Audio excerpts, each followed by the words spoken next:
بسم الله الرحمن الرحيم انطلقوا إلى ما كنتم به تكذبون انطلقوا إلى ظل ذي ثلاث شعب لا ظليل ولا يغني من اللهب إنها ترمي بشرر كالقصر كأنه جمالة صفر ويل يومئذ للمكذبين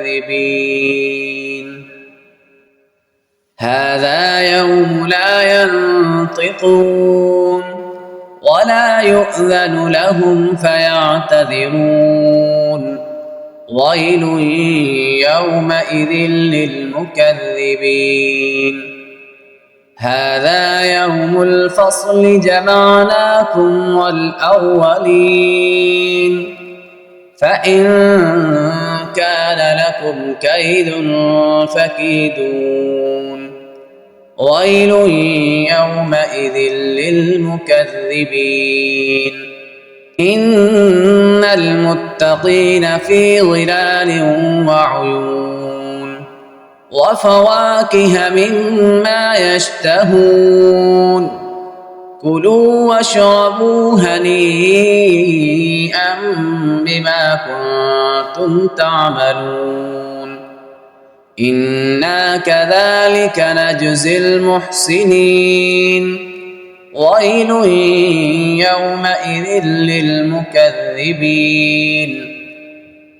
كلوا وتمتعوا قليلا إنكم مجرمون ويل يومئذ للمكذبين وإذا قيل لهم اركعوا لا يركعون ويل يومئذ للمكذبين